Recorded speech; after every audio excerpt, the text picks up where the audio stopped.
Hello, everyone. We are back once again with another season of the ASL. I am Nyoken, and this time around, we have the one and only, the big Gyp joining me for this season. What's up, dude? Hello, hello, hello, Nyoken. Dude, did you see that opening? That opening. I mean, that Oh, man. was epic. They're always epic every single I don't season. know. This one was crazy. It was like a whole different world. Some reverb, some wah, wah, wah, wah. I'm ready, man. Yeah, you're ready. I'm ready too, man. And this is a good group to start off. We got HoTube, EJ Ho, Mr. Light. Then we've got Bisu. And then we've got, of course, one of the best Terrans really ever, C. And then we've got, kind of a very strong Zerg, kind of all-in-ish, shinish. It's gonna be a tough group. Yeah, I mean this group's a great way to start it off. You know what's funny is three of these guys were former teammates in MBC. If you remember, Light, Bisu, and C. So I'm sure there's a lot of history there. Zealot being the newcomer as well, but definitely a very good newcomer. And I mean, he's had some experience in the ASL before, but in terms of being that tier 4 player, he can definitely make it through though, because he's super tricky. These are going to be best of 1 games. And we'll see if the other players, the more experienced players, can kind of avoid getting tricked by him. Yeah, we'll see. Even though it's funny to hear that Zealot's a new player because he's been a new player, for like 4 Yeah. years now. But I think this is only maybe the second or third time we've seen him in the ASL. It's gonna be a really hard group for him though. Like he's got really good micro. I could see Yeah. him pulling off like a miracle win versus Light, but he's gonna be really reliant on his micro or with some type of crazy timing, like potentially. Like I played Zelot a few times on ladder. He likes to go lurker bust, for example, but I don't know if that particular move will work versus someone like Light. Yeah, well, it's really funny because Zealot actually, he is a very pioneering player. No one plays like him.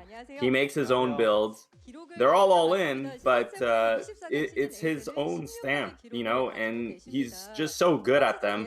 Having pioneered most notably the Guardian Rush with the Hydras, he's basically the only one that's playing that.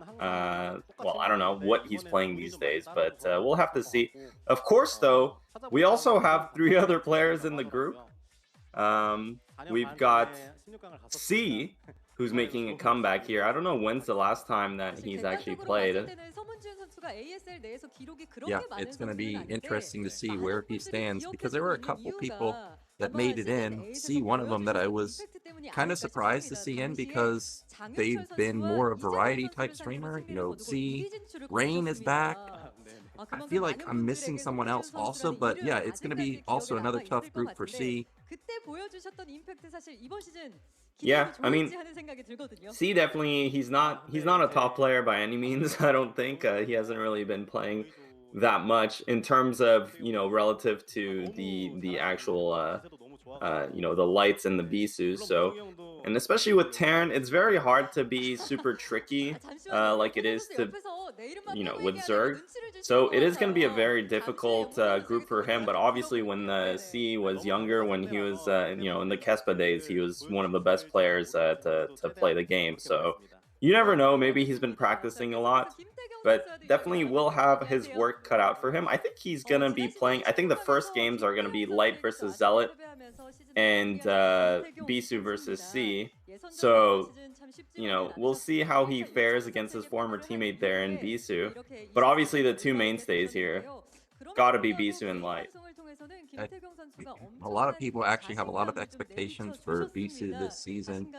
I'm not too sure, man. Like he does consistently well, but when he gets into groups that have players like Light, I mean, it's just so hard to get out of. And I feel like Zealot is actually kind of a sleeper here. I think he's got so many all-ins, and actually all-in type of play has been kind of Bisu's kryptonite for a very long time. If we think back to historic games of him versus Shine, I would say, is at least got like a 50% win rate versus him. Then, of course, we have the legendary game of Yellow versus Bisu on Heartbreak Ridge, and Bisu lost there.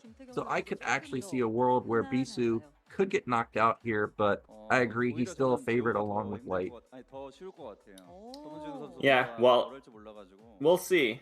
Again, the first games, I mean, these are all gonna be best of ones, right? If I recall correctly. Yeah, that's always brutal. And you know what, Nyoken, I definitely should have done my research here. I definitely am going to open up the ASL on Wikipedia and check out the maps, because often ASL they do some really tricky things, man. Like last season, was it last season or was it the season before? They always slot these weird maps in the best of one format, and notably also 3-player maps, which are generally kind of the highest variance maps there are. Yeah, and we know Troy's in the map pool also, so if that's one of the maps, I can tell you a lot of players are going to be hating their life, and they're going to need to have some special builds planned, because if NAPL shows us anything, one-base builds, they're still viable, man. Pretty sure I saw Jaehyun. Was it Jaehyun? 2-gate versus someone last night and just take out a Zerg in like I 4 minutes. saw Jaehyun losing a lot of games last night. Oh, you did? Yeah, they were playing Losers League and he lost all his games.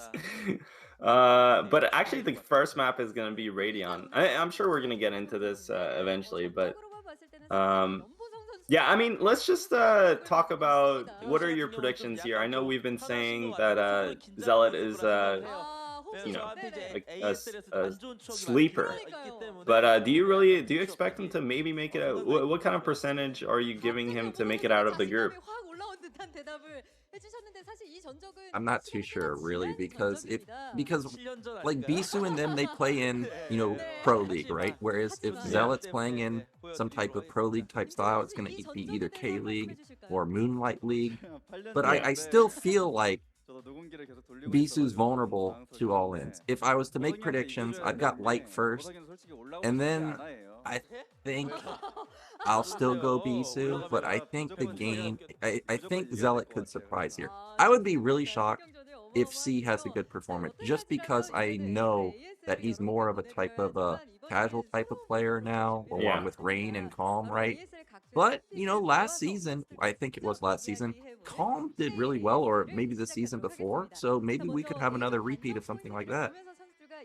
Yeah, and honestly, man, best of one in a tournament format like this, especially the ASL, you gotta remember these players, they only have one tournament to play in. I mean, they do play, obviously, online all the time. There's show matches, sponsored games, etc. But ASL is kind of like where they get to play on stage in front of people. It's a completely different environment. And especially if you're one of these players like Light, Light hasn't won an ASL yet, which is shocking because he's undisputably been the best player skill-wise for, well, ever since Flash left. And this is not something, I don't think this is something that's contested. I think it's recognized by his peers, by all the other players. So imagine being in Light's shoes. You come here, he has to win. He has to win his group. But it's all best of one. Yeah, it's really hard to win an ASL. But by the way, he did win ASL Season 13. He blasted Rain, crushed him. Oh, yeah, you're right. It just, see, like, I don't even remember that, man. That's because he's got to win a couple more. You would expect him to have more, right? Yeah. But also, I would expect players like Snow to have won a tournament by now, because Snow is insane, right? But for whatever reason, it's hard for him to transition his dominance online, especially versus Terran, into victories in ASL. Like, I think last season, Snow kind of bombed out in round of 16 or round of 24. I can't remember exactly. But every single season, if I'm making a prediction for a Protoss to go the distance, it's him, but he just can't do it. Yeah, and he's also been kind of undisputed in terms of, well, skill-wise, the level of skill, the best Protoss. course, Mini is actually absolutely insane, which is another thing we could get into. But yeah, I mean, we'll see. You know, Light and Bisu, I think, will have something to prove here. Zealot, a bit of a wild card, and C, absolutely no expectations, I think, from anyone really other than maybe himself. Um, so this, again, best of one groups can go either way. But yeah, man, I mean, this group, not this group, but this season's going to be super exciting. Yeah, we've got the return of a lot of players that people like Jane's really big fan of Rain.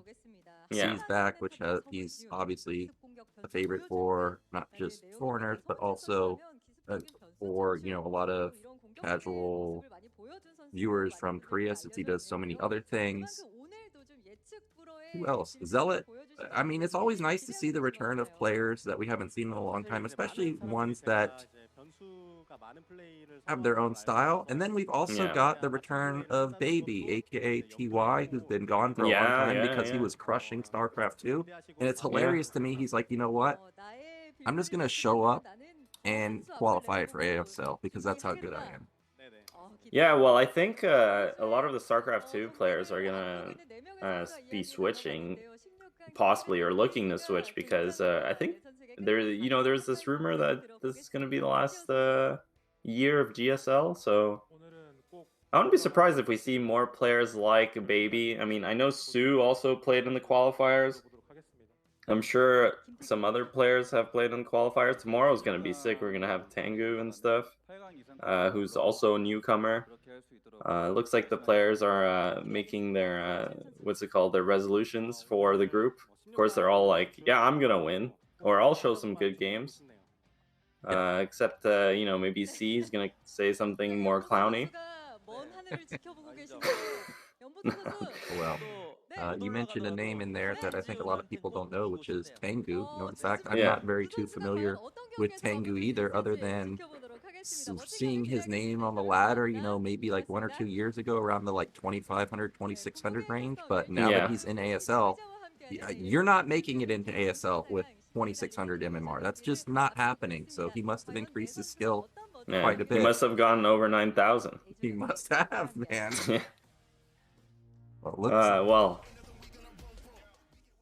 It looks like we are about to get into the games. We're going to be heading to the Korean casters, I'm sure. We're going to see some Into the Rain action. Caster Park. Yeah. Hopefully one day our face is going to be on there, Nyoken. Could be. But yeah, I mean, we're getting closer, guys, to the start of the first game. And that's going to be exciting. It's going to be Light versus Zealot.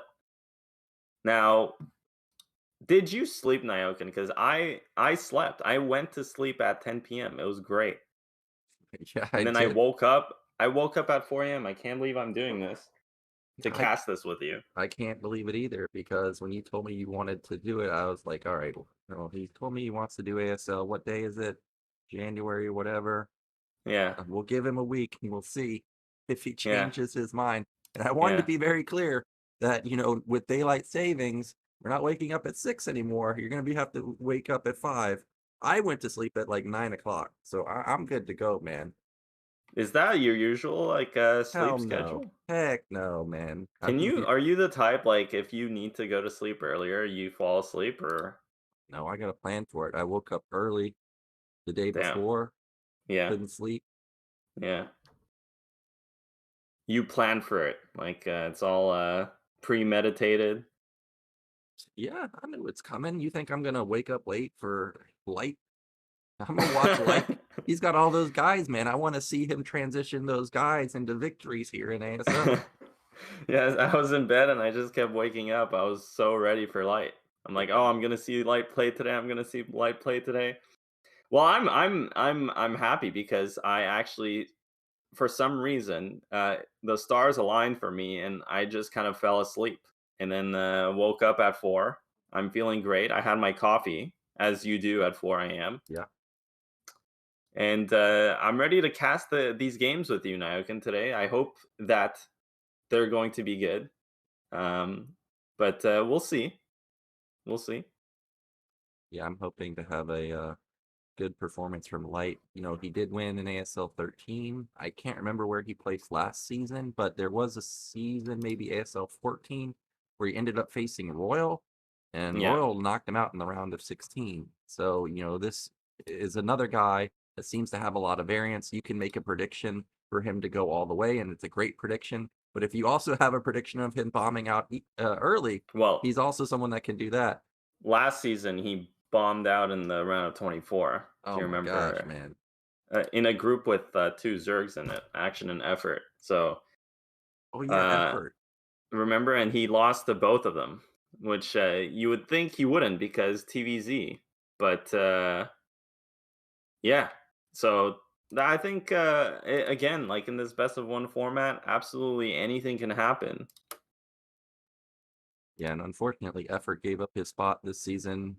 I guess he wasn't feeling up to par to play, but we had a replacement for him, which was Sharp. And Yeah. Sharp, I mean, that qualifier to get in was not easy. So maybe Sharp could be someone that's an underdog this season that people are overlooking.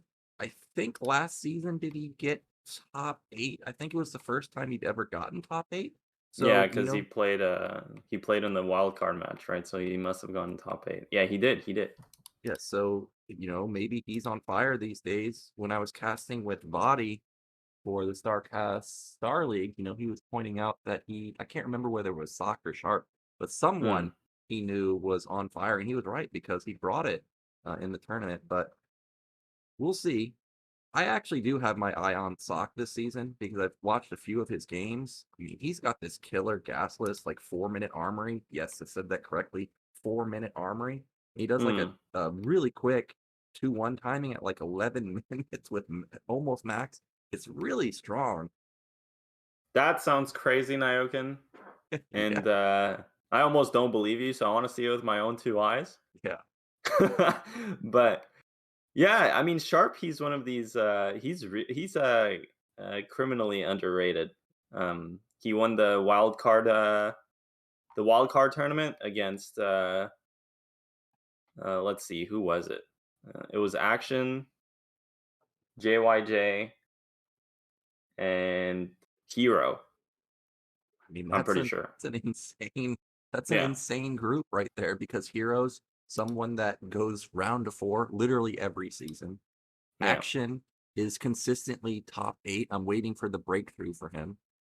yeah. And then who was the last? Oh, you mentioned the Terran, and I know Sharp is ridiculous versus Terran, so that's pretty nuts. Yeah. Well, he'll be playing at some point this season. We're gonna have three. What is it? Three groups this week. Three groups next week, right? Yep.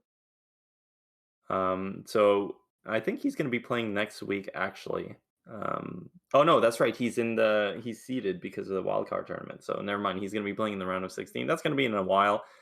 But yeah, I mean these groups. The coming six groups are going to be really fun to watch. As always, ASL super fun when it's around, Yep. and yeah, And we're getting a look at the groups, and every group really has like a reason to tune in. Of course, Group B next, Hero, Killer.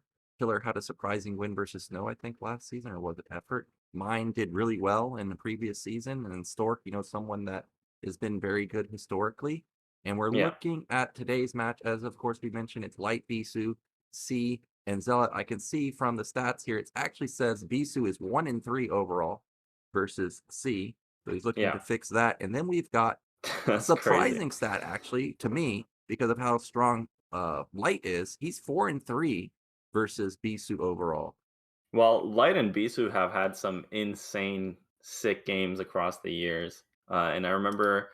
I will always vividly remember the game that they had on Allegro a couple seasons back. It was just this insane macro game where both players were playing out of their minds. It was like game 5, and honestly, either one of them could have won that. So I'm not surprised to see that stat.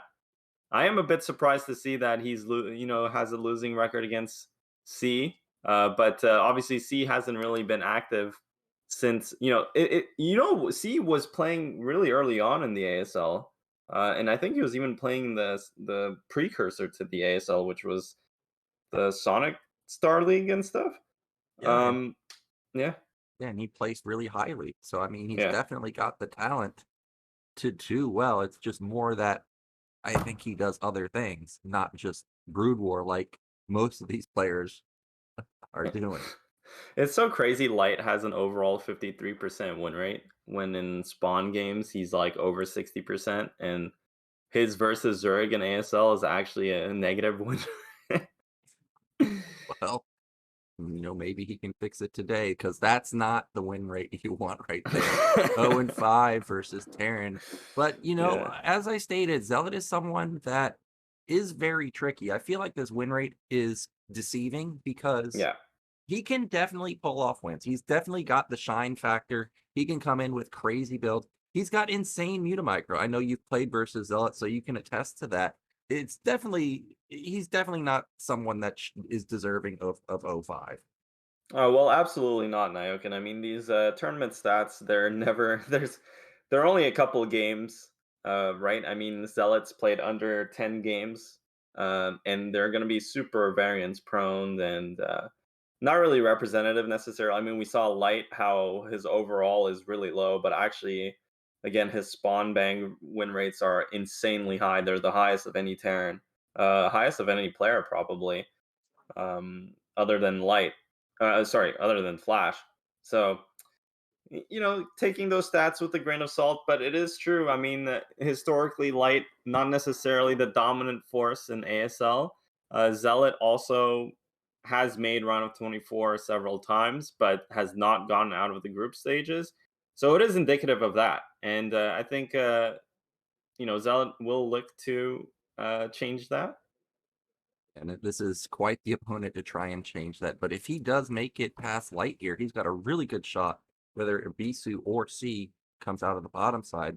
When we see this screen, that means that we are very close to getting into game one. As you mentioned, it's going to be Radeon first.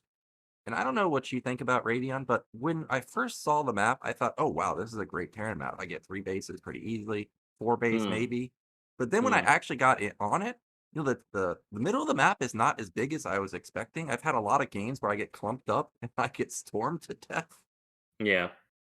Well, there's a lot to be said about that map. I think it's going to be a good map for Light because it's just a standard map. You definitely would rather be playing that in a best of one than some of these other maps like Troy, for example. But we'll see. I mean, Radeon. I guess we can talk about that when we get inside the game. But yeah, let's see what Zealot has in store. Let's see indeed. And we are ready to get into game one, the start of ASL season 17. It's Group A, Light versus Zealot.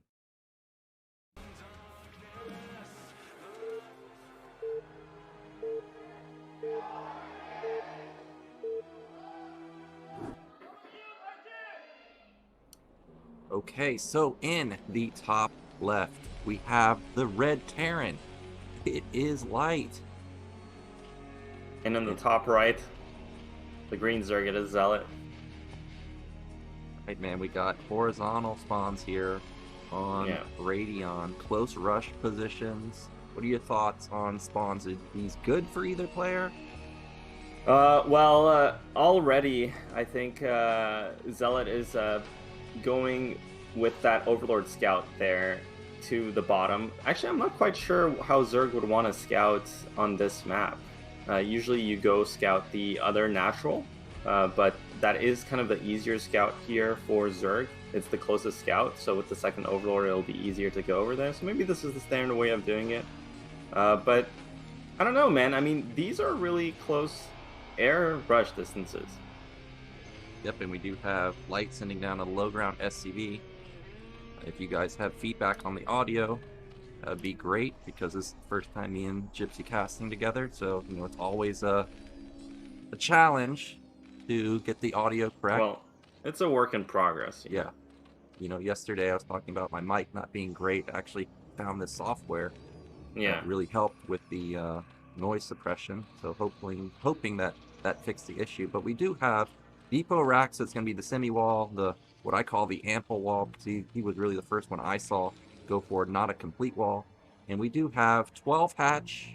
Well, actually, I guess it's technically an 11 hatch from Zealot. Yeah. Hatch first from Zealot. A bit conservative in terms of getting that hatch down ASAP. Mostly so you can get the pool down that much faster. So that you have a bit more leeway in defending against 8 racks. But at the same time, it is hard to drone scout when you're doing this. It's basically impossible. So that's what Zerg's giving up for the faster timings. We do have the 2-minute extractor, 2-minute pool. Anybody that's been playing ladder for the past 2 years or so are very aware of this build. It is super common. And first scout from Light, he's going to know exactly how to deal with this.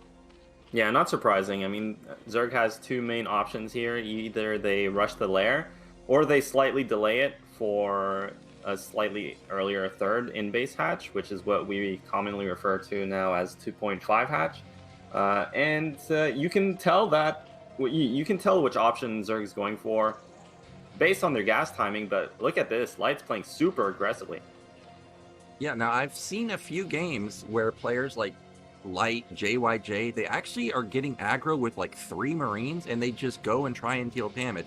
Now, my experience doing moves like this don't nearly go as well as a lot of the things I see in their games. Like they're killing lings, killing drones left and right.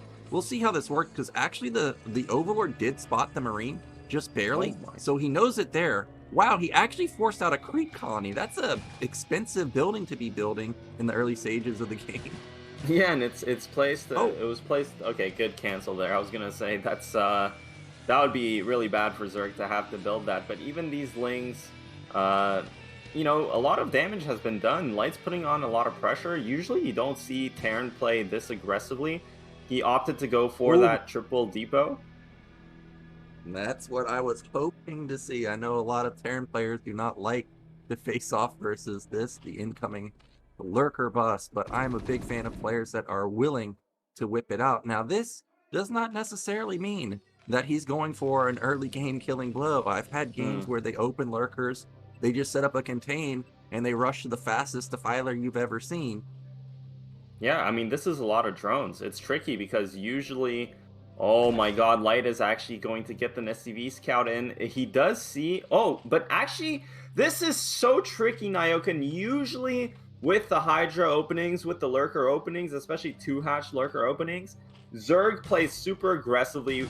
They make a lot of lings. They need to have that early pressure, and they often do not get the second gas. They do not get as many drones as Zealot did. So if you're a Terran player, based off what you saw from Light scouting there, you're assuming 100% that is Fire. Yeah, it really does look like it's just a normal game, but we know that that's not going to be the case. So this is going to be tough for Light to read, but he did go with a great opener. It was, what was it? I think it was a Rushed Academy, if I remember correctly. Yeah, he basically delayed his second racks, made a lot of units out of his first racks. That's why he got so much pressure on and just went 1 racks Academy. Now he has the second racks complete, getting his eBay.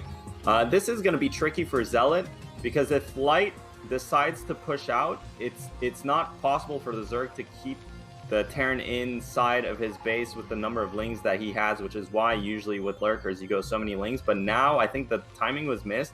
Looks like Light scanned the Hydra Den, but the lurkers are already out on the map, so it'd be super scary to push out as Terran. So basically, honestly, this opening for Zerg is exactly what you would want to have. Yeah, and we'll see how Light responds here. He's got his Marine medic setting up like he could do a move out, but lurkers are already done, and this is a lot of them. It's 5 lurkers, so he is actually trying to get a killing blow here. Here he comes! Okay, he's instant sim, really good reaction. I'm so nervous for both these players. The game is going to be played out. It's going to be decided in the next couple seconds here, I think. But at the same time, I don't think Zealot will push in here. That is 2 bunkers. He has a lot of economy behind this, so I wouldn't be surprised if he was building a Queen's Nest, or he might just be doing his patented mass lurker all in. Zealot likes to somehow, he ekes out so many lurkers, and it's up to Terran to keep scanning to figure out, is Zerg trying to tech? You see that scan, follow up scan to see if it's a hive or if it's lair, and that's a lot of bunkers. Yeah, it is going to be the all-in style. And there's like 4 more lurkers being morphed. So no surprise to see 5 bunkers actually come down. And in response, Light has rushed his factory. I think that's exactly what you need to do. He now spots more lanes. Getting these SCVs out on the map, Nyoken? I don't get it. I don't get it either. But whenever you watch pros, they... Oh, yeah, I was hoping it would be drops, but how does he afford drops? Because he has so many drones, man. It might be a fake. You know, wait, it could be a fake. It could just be speed fake and then pull everything into the main. You know, Shine went for this. However, is he going to react? I mean, that is early. Oh my god, Light is clenching. You can tell this is so scary, but actually he knows it's a fake. Lurkers burrow right on top of these bunkers. That's 5 bunkers though, Nyoken, but that's so many lurkers. And the Firebat's doing a lot of work. That was a good idea from Zealot there. He tried to channel his inner Shine. I was talking about that earlier in the cast, but the problem with that move right there is Light knows that's in the arsenal of players like Zealot and Shine, so he didn't fall for the bait. He quickly stemmed back. I think if that game didn't actually happen between Shine and Mong, years ago, Light easily could have fell for it. Yeah, but he just had 5. He already had 5 bunkers. So crazy to see. And actually, if I think Zealot had a better chance if he actually committed to getting drop tech as well.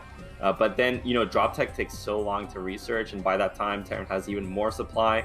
He would have so much supply, he could defend both his natural and his main. So, of course, Zerg had to go for that. Didn't work out, and now Zealot's in a lot of trouble. Well, it was actually quite hilarious because as the Overlords were coming in, I was thinking, like, dude, if you have anything in the Overlords, you should just unload right now. So I feel like Light isn't going to fall for the trap. And he didn't. Like, he realized like there's nothing in there. But would have been hilarious was if Zealot just really waited until he got to the mineral line and then unloaded like all these lurkers, because Light would have been completely caught off guard. But this is going to be tried to transition into the Defiler timing that I was talking about, but it's very slow now. Like, you can see the Wraith is already out, tanks are coming out. Absolutely. I'll tell you this though, Nyoken, this was definitely, it was creative, and I've never seen something like this from Zealot. Everything about it was kind of deceptive. Again, from the drone count, from the second gas at the Nat, and then getting speed. I mean, using those extra resources, because usually this lurker style is more all-in-ish. It has fewer drones. You make a lot of lings early on to basically contain the Terran. So this game though, he had a lot of drones, and he used those resources to get the speed, just to fake Terran out. But Light was just ready. His build was optimized. He had a lot of supply. He didn't overreact. He identified correctly that there was nothing inside the Overlords. Like you mentioned, you would expect the Zerg to just drop, but yeah, man, 3 tanks pushing those lurkers away. Yep, and this is going to be the 10-minute, 3-tank vessel timing that you saw from literally 15 years ago. And this type of timing was almost impossible for Zergs to stop a long time ago. So now factor in the fact that Zealot was pretty all in on 2 bases. It's going to be almost impossible for him to stop. I think this is actually GG right here. He's got to try and stall it. And look at that. Terran lost 1 Marine. Really well done. Yeah, Light, clinical in that defense. Again, I can't stress enough how scary that was for a second. But, I mean, Light's a god, man. He is a god. He made it look really easy. One of the things that I don't like about Zealot is coming into games versus Zealot is it's going to be an all-in.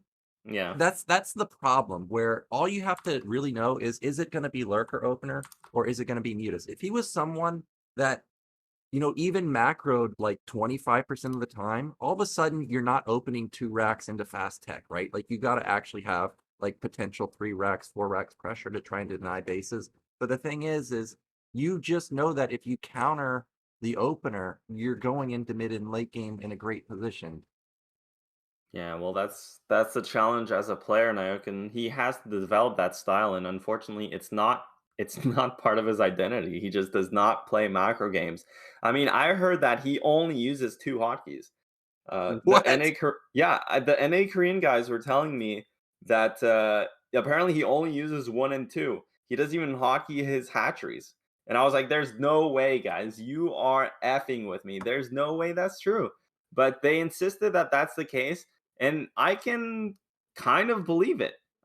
Because Zealot, he only plays these styles. He's incredibly good at it. I mean, imagine this. Everyone knows you're going to all in. Everyone knows exactly what you're doing, but you execute it so well that you've made ASL literally 4 or 5 times, Yeah, you know? he's like Nine Drone, except Nine Drone, you know it's mutas every time, and he Yeah. still wins. Well, we're going Yeah. to be going into a break, and then we'll be back with game 2, which is going to be Bisu versus C.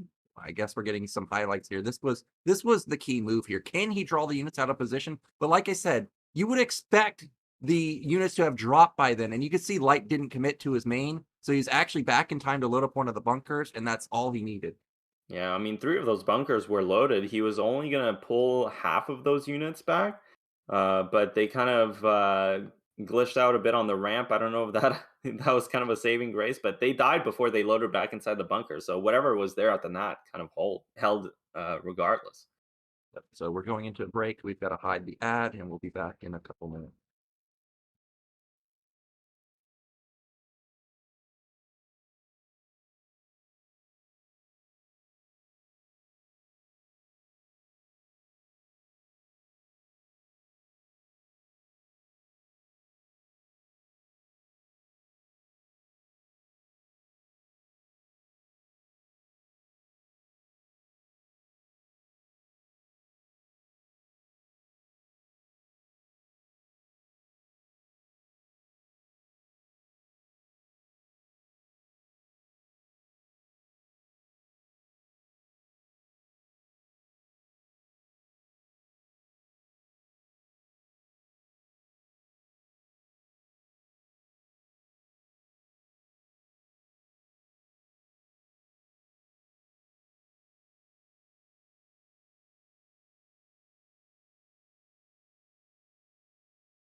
think does Korea still? No, there's no way. I know Japan just still uses fax machines, but I don't think Korea does.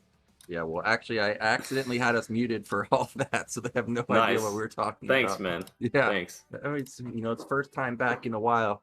Not used to all these settings that I have to click. I'm not the Well, I expert. wouldn't want to listen to us either. I wouldn't want to hear what I have to say either. We were talking about the fax machines and the printers, and you had none of that.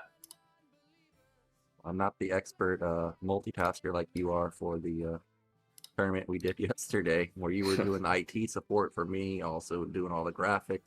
But we do have Bisu versus C coming up now.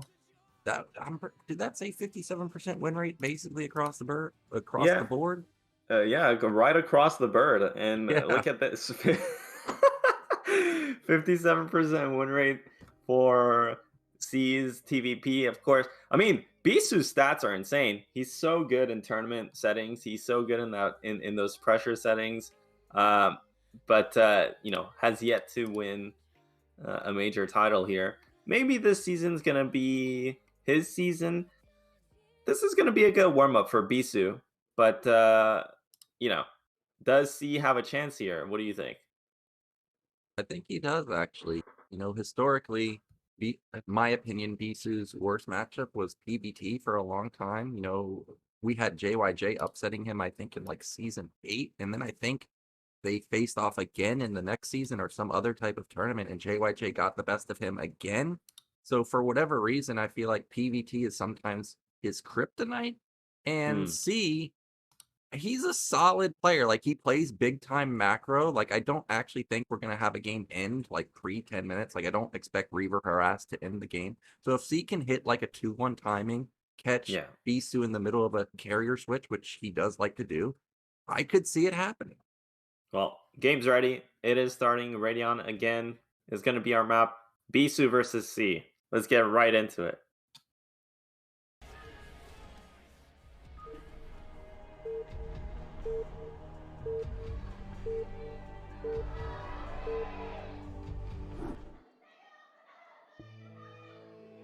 Okay, in the top right, it is the Protoss god himself. It is Bisu.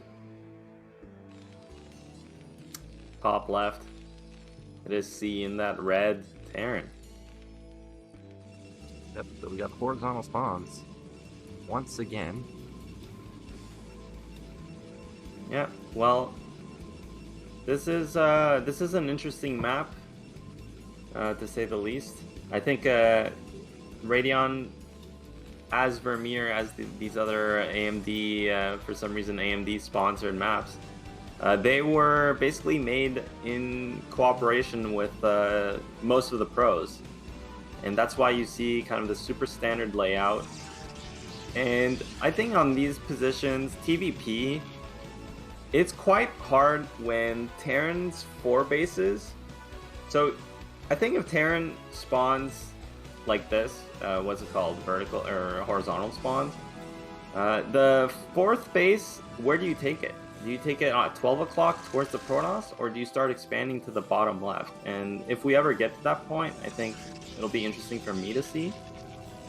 I think if it was somebody like Light, right, I think we're expanding towards the center, because he's going to be pushing and taking that base behind it.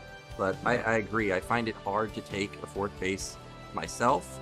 But one thing that I do like about Radion compared to other standard maps that we've seen be added to ASL in previous seasons, this map, oh my god, how many factories can I fit in my base? I feel like I can fit like 20 factories easily. Yeah, it's very comfy. And oh my god, C is going for that forward racks. Well, forward racks, the Nat racks. So pretty indicative of a barracks expand, which is one way to get ahead in this matchup. And, if you're a Protoss player and if you feel like you are kind of better than your opponent and you're in this best of 1 situation, very unlikely to go for a 12 Nexus on a 4-player map, because that can spiral out of control really quickly. So I do like this opening. Racks expanding is mostly just weak against 12. Well, there's several variations, Nyoken, but to cut it short, I think this was a pretty good opening for C. Yeah, this is really good. Bisu finds him last also, so he doesn't even end up building an early Zealot, which everybody knows. Oh, he did build an early Zealot. Okay, I take that back. But C should be ready, and actually his SCV is going to intercept the Zealot, so he'll have time to respond to this. Yeah, and C didn't go for anything too greedy. You know, you could also just go 15 command center, but he went for that depot first. He went for the Marines first. This is the safe opening, which is super weak against 12 Nexus, mind you, but this time around, it is going to pay off. He has the Marines here to defend. He has the SV, so far, well, let's see how he handles the Zealot, because you still have to micro a bit, but he has the Sim City. He's putting down the bunker. Should be totally fine. And this opening, I mean, this is a dream opening for Terran. Proxy Robo. Yeah. I mean, Protoss is so far behind if they play a standard game from these types of openings, but it is really hard to stop these proxy plays. It's very technical. Yeah, and Terran actually still has an SCV out on the map. He may be able to find this, but this is really hard to... Okay, he's even going to build a second gate, also proxy. So if C continues to build Marines, he can actually push this back. But if he cuts Marines, he's in trouble. And the SCV... Yes, absolutely. Absolutely, you're looking for this as Terran. This is so I mean, this is a standard play from Protoss. And now Terran sees this early, but he can't really... I mean, there's a lot of options. Do you let Protoss just proxy this? Do you start making more Marines? But at the same time, I think actually Protoss didn't go for range. He delayed his range for 30. We'll see if it finishes, because that robotics was super fast, and without range, there is a world where maybe Terran keeps making Marines here and pushes out to punish this proxy, but I think he actually cut making Marines, so that's not going to be it. He's going to have to just raw defend this, and yeah, there's no range here, Nyoken.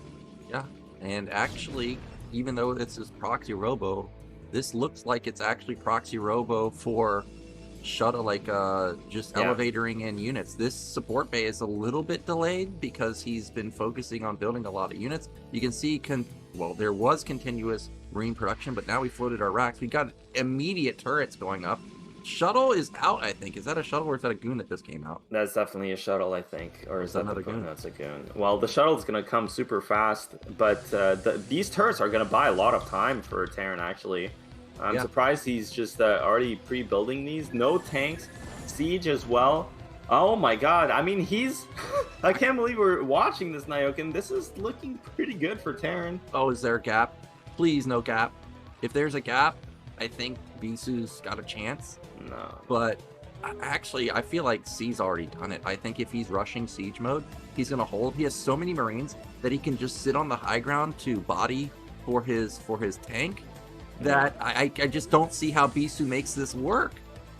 Yeah, I mean, it's still tricky. It's always really tricky for Terran to defend something like this. Protoss will have a gap somewhere, but this first shuttle didn't really do that much. There might be a gap at the natural.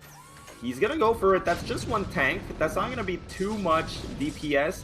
The Reaver will unload, shooting on top of the bunker. It does go down. A lot of SVs as well. Like, the Protoss units are still alive. He's gonna save his Marines, man. He's gotta save the Marines for the tank. Oh, but now the shuttle gets in and there's a Reaver. Yeah, this was so clean from Bisu. Absolute god. Absolutely well played there. I can't believe he maintained his composure and just busted that clinically. Absolutely clinical. Well, I was hoping that we would get to a mid game in this matchup, but both players had other ideas in mind.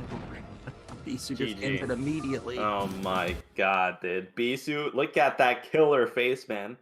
No reaction, too. Yeah.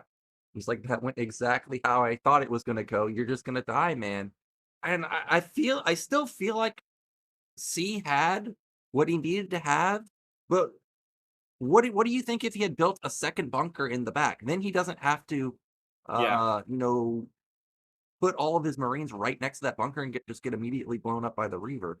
I mean, that's all. It's all technical, Nyoken. I don't think anything C did was wrong. You know, he got those early turrets, prevented the shuttle from elevatoring goons, and the goons would have been in before the first tank, so that would have been really annoying to deal with. So that was fine. I mean, it's just so hard as Terran to stop that when your rack's expanding. That's part of the reason also why you don't see it so often. On reaction, Protoss can have those super all-in plays, or super aggressive plays rather. And as you saw, even though Terran was set up, he had 2 tanks, he had 8 Marines, he had bunkers. The Protoss units are really sturdy, and the Reaver micro potential early on is just insane. Yeah. Man, I really did think C was going to do it. You know, I've had situations similar to this in Terran versus Zerg, and a lot of times I just bunker my main because I feel Yeah, like if I survive and save my SCVs, I'm in a good position. Like, imagine, look at that shot. yeah, Yeah. the shot was amazing, but like, imagine if C just doesn't die here. He's still got his command center, he's still got his SCVs, and Protoss has a proxy robo. Like, he's just completely all in here. I guess there's no turrets at the top side, so the Reaver still could have gotten in.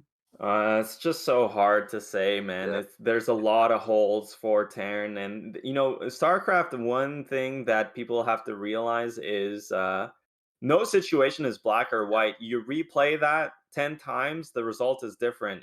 The top pros, they talk about percentages. That looked like probably, maybe it's a 50-50. Maybe it's more of a 55-45 for Protoss, maybe even 60-40 for Protoss. But as a player, you try and skew those percentages as much as you can. But that time, it just didn't really work out for C. And looks like we are going to be going into our chair advertisement this time. Well New Life is the new sponsor of ASL. I want a new chair, Nyoken. I've been using this IKEA chair for a while. I mean, it's nice and all, but it's no well new. Yeah, I mean, it looks great. You think they'll hook us up with a well new chair for casting this, or If you can ask them, man. you think they'll ship from Korea? Will I have to pay for the import fees? Well, I know you can read Korean. Look at that at the bottom, man. You can read that bottom line. What's that say? Well, what gaming Weja Ija So it says American well gaming chair. chairs, and it said it's a #1 ranking on Amazon. So you can order that, man. Miguk Welnu. Yeah. I'm gonna look this up. Amazon. Well, after this, I would love a new chair, man. Damn, that looks slick too. It's black. It's got that. I like it, man. Yeah, when I was staying in Korea, I got a different chair, and these gaming chairs are actually really nice. Like, they're really comfortable, the ones that I had used. Yeah, what are you sitting on right now? I actually don't remember what it is, but it was an expensive one. It's No, it's but the one right now that you're sitting on right this moment, oh, Nyoka. it's not a well new chair, but actually the chair I'm in is like 8 years old. I'm actually thinking about getting a new one. I don't know Yeah, why, but my back has been starting to hurt after sitting in my chair for a long time, casting all yeah. these games that I've been doing lately. Well, look at that. Look at that at the bottom. You see how that curves your spine and supports your spine? Oh Maybe you man, should go and get a nice, well new chair. I should. Amazon Well, top ranking gaming chair.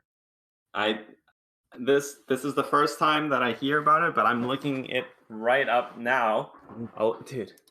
Ah, and what studio? Oh, Studio Africa or something. Well new chair. Let's see this. Well, if you guys out there are looking for a new chair, it is called Well New Life. Well, Damn, that looks nice. prestige gaming chair. Look at that right there. I can't believe we. Damn. Well, they do look nice. Um. Yeah. There we go. Well, we've got our winners match coming up. I think this is the match that, first off, I think a lot of people were anticipating and really hoping for. It's gonna be Light versus Bisu. What do you think?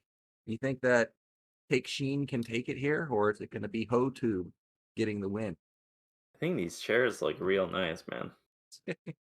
I don't know. I'm excited about that match. I'm 100% excited. I want to see what map they will end up playing, but we're probably going to go into a break at some point here before the game, so we still have some time. But I don't know, man.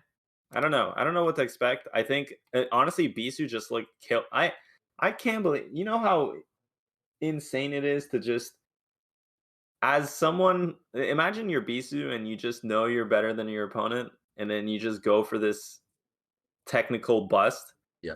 and you don't choke it, you just absolutely nail it. What a god, man. I'd be scared to, if I'm light and I'm watching him play, I'd be scared, man.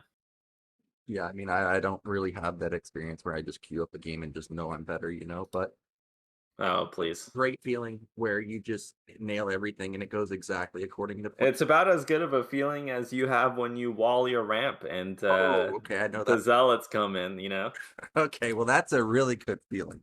Yesterday when we were casting Terror and he Yeah. played Invader, I was really hoping that he would wall off because I Yeah, you're hoping he watched your replays, man? know, but I know he's someone that does stuff like that. But when he didn't, I was a little sad to see that those zealots walked in and still did damage to a 9 racks. But we are going into an ad. Be back in a moment.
Right, we are back. We're getting into our winners match, which is going to be Light versus Bisu. Curious what the winners map actually is. We had Radeon first. Yeah, I think the way I'm not sure how it works, Dan, but I think what is it? They each veto a map that they each blind veto a map, and then probably a map gets picked randomly. Yep, and look at that. We've got Blitz and Citadel being vetoed, and that means Troy. Troy. Wow. Are Uh, you serious, man? well, This is what I woke up for? I know a lot of players, a lot of foreign players, well, probably just a lot of players in general don't like Troy, but at pro level, Troy actually has a lot of really good games. Like if somebody gets locked in, you assume that they're dead. But I've seen some Hail Mary plays with mass dropships actually coming back.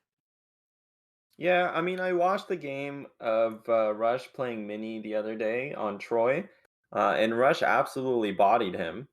And then Mini just started killing all the geysers and started playing a island Protoss, but still got bodied because Terran can also make dropships and stuff. But we'll see. This is definitely an unconventional map, but it has a lot of history. I mean, this map has been played for a long time. Yeah, it is a very old map. Even played in one of the OSLs. Yeah. July versus Best was. Yeah, July versus Best. Absolutely. That was a crazy game, by the way. I think it was a 5-pool drone. It was. I can't believe you remember. Well, I remember Damn. because it was epic, dude. Like that's not a. That was when July won his golden mouse, man. That's when he was killer. What was that? 2008? It was like end of 2008. Yeah. I actually thought it was before that, but I recently looked it up and it was actually 2008. So a lot of potential here for crazy builds. I'm especially excited that it's a Terran versus Protoss, and I'm excited that it's Light because Light, this guy can play Marine Medic Wraith. I'm just gonna say it right, just straight out. Like I've seen him play Marine Medic Wraith on what was it, Ringing Bloom when it was a map. Yeah. So you have, or at least he has, a lot of strategies that he has potential that he can potentially use here. Our players are ready, so let's get into our winners match. Winner here will make it in to the round of 16.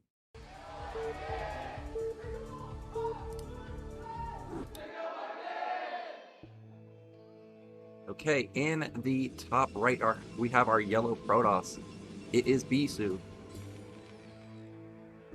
In the bottom left, the red Terran, Light. Well, Light loves red, man. He's always the red Terran. Maybe that's his color. Just you think he's got a red sports car? He might. I don't even know if he has a car. A lot of Koreans don't have cars. He won ASL 13 and then he spent all that money on a Ferrari. Yeah. Look at this. Yeah, I guess Bisu does not want to play this map because we proxy gates. I guess we could potentially have like 2 proxy gates. Wow, he's going really far. He's gonna actually proxy it really close to Light's base. Yeah. Yeah, this is a nice small skew play. Most likely your opponent will be spawning on that bottom side of the map. 66% chance. So is this going to be one gate most likely? And I'm curious to see what the idea behind this is. I mean, if this snowballs really heavily, yeah, hang around. You can just kill the gas. Oh, it is a 2 gate. Is it? I love the 2 gates, man. Oh so we are just going for the Hail Mary. We do not want to play. That's a forward Rax. Yeah, it's a forward Rax. I mean, you gotta try and hold your entrance. You can't get locked in. If you get locked in, you're in deep trouble. This is crazy. And yes, I think with this format, honestly, it's hard for the players to prepare for every single map. If it's randomized after the vetoes, this is insane. He's going vertical. I actually thought he was going to do a cross scout, but he misses it, and Beast is not with the second scout. And this is 2 gate versus. This is impossible to stop. You can't hold this as Terran. There's absolutely no way. He has no SimCity. Imagine he puts down the command center as well. It's just, there's no way. Okay, this is the beginning of Terran possibly holding this, but against 2 gate, Oh my god, Bisu's heart must be pounding right now because he's like, this is we're gonna win this one. Gas goes down for Light. Yeah. There is a slither of hope, Nyoken, but the problem is that the Zealots, that in holding this, you actually want the racks in the SimCity inside of your base, not out in front. And that was really good control there from both sides. SCV pull. He thinks it's just a single gateway, but actually it's 2 gate, and the Zealot gets in, and he still doesn't know that it's a 2 gate. No, it's just so hard. He's not even mining gas. You would want at least the factory to be started by now, but it's not. So he has to defend with just Marines for such a long time, and this is 2 gate Nyoken, a 2 gate against 1 Rax. It's just not possible. There's no SimCity here, so it's well, looks like Bisu may be able to upset Light here, take him down. This was a really good read that Light was going to go for gasless, and this is, you just can't stop this if there's no wall and you go gasless. Yeah, no, there's just no way. This is going to be a slow burn here. He is going to play this out, but you see he's not even mining gas. There's no condition for Terran to get out of this. Absolutely none. So many SCVs going down. Supply plummeting for Terran. Yeah, I will say that the SCV control was pretty sick. Like, he's getting a lot of damage done, but SCVs... This is not like SCV versus Zergling. Like, you're gonna get massacred. As a Terran player, I feel it, man. I feel it right in my heart. Hey, I've been saying it for years now. You gotta wall sometimes. If you're never walling, stuff like that is very difficult to stop. And unfortunately for Light, if he had possibly horizontally scout, maybe he could have like panic built a second Rax and a depot to try his main. But the thing is I don't even know if that will save him, because most likely Bisu will like build a forge or just kill the assimilators, and now you're a 1-base Terran with no access to the map, with no gas. I don't even know how you recover from a position like that. Look at Bisu, man. He's killer. Look at this mental. He just you wouldn't even tell that he just advanced from the group by looking at him. He's still super focused. He just came in, executed some insane aggressive play, and I can't believe he just gambled in a best of 1 on the proxy 2 gate. Yeah, he's looking looking dangerous, to say the least. Really good execution in game 1, and now this was obviously the perfect build order in game 2, and he executed 2 Terrans in seconds, really. Yeah. If that doesn't make you a Bisu fan, man, I mean, this is okay, let's be real here. He 2-gated proxy into a gasless. I don't absolutely. You're not a fan of that? I'm a fan if he does it to me on Invader and I've got my wall up. He can do that. I don't know, man. I'm a big Bisu fanboy. I love this guy, and he's looking so killer. Honestly, I just from a player perspective, doing this in a tournament, especially when you're Bisu, like this isn't let's see, what's the equivalent? This isn't Pokju Shield or something. It's not some random Protoss player that has no chance of making it in. This is Bisu. Like, this guy, he can win the whole tournament. You're coming into best of 1 situations. If you're this macro kind of super high skilled player, you're just expecting them to play ultra safe and just play the games out and let their skill speak for them, kind of like how Light does. But this guy, man, he's got that edge. What's hilarious is, even though all those SCVs died, you saw Bisu's worker count. It was only at 13. So if Light could have stabilized at some point, he still had a fighting chance, but basically an impossible situation to overcome. So well done from Bisu. He's the first person making it into the round of 16. I'm sure he's feeling great. Yeah, well, he's going to give his winner interview. He's going to talk about how absolutely based he is. Yeah.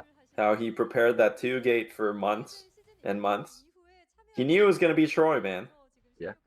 He knew it was going to be Rax expand. He optimized the time at which the probe went out on the map, in single player. We're going to try 35 seconds. Bit too early. Let's try 36 seconds. Till he got it. down and executed it flawlessly. Well, I got a question. Since you were Yeah. talking about StarCraft history and skeleton and stuff like that the other day, where do you think Bisu got that build order? Do you think he's a SC historian? Does he know that that's a legit 1998 build, or did you think he came up with that himself? Well, I want to hear straight from the horse's mouth, someone who was there, ground zero, a fossil, if you will. Yeah, ground zero.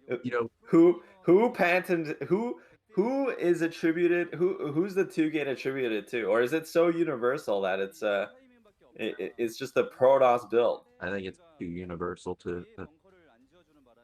You're telling me not one single person came up with it? I'm sure somebody did, but that's way too far back for me to remember. Yeah, that was in the beta. The developers were playing too. Yeah.